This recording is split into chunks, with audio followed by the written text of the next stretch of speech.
Melissa says, hey, Ben, my relationship for 4 years just ended. The main reason given was that my now ex didn't want to marry me or possibly ever get married if it meant that there would be times of struggle in the relationship. He comes from a broken home with a sort of Elizabeth Taylor story on one side. My parents have been married for 34 years, so I've watched them work through all the tough times and come out stronger. As someone who has what appears to be a strong marriage, what is your advice to a millennial looking to find a future spouse willing to build a life together, including overcoming adversities?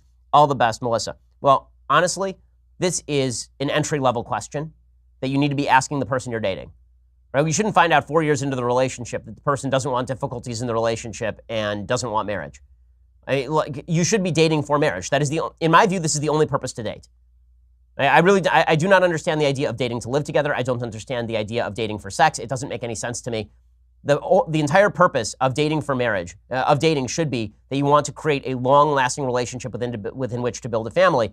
And that means asking tough questions on like the first date. And by the way, as soon as you date with direction in mind, your dating life is going to change because you're actually going to be able to dismiss people who are a waste of your time. You're not going to be wasting time with losers who latch onto you for 4 years and then decide they don't want to get married.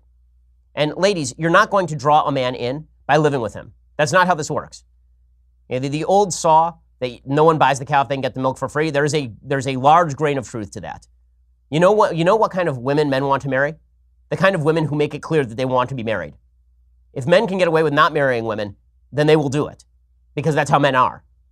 If you want to get married, make clear to the dude you're not doing anything until you get married, and he will marry you. Really, there's an entry level. There's in any relationship, whether it is business or whether it is personal.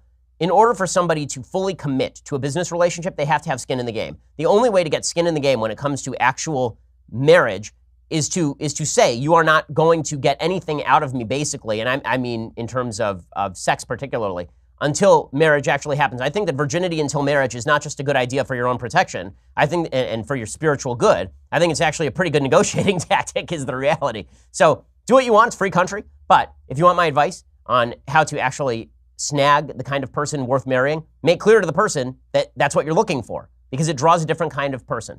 Every job has a job description. The job description of husband is not the same as the job description of guy I want to live with for 4 years and then get dumped by.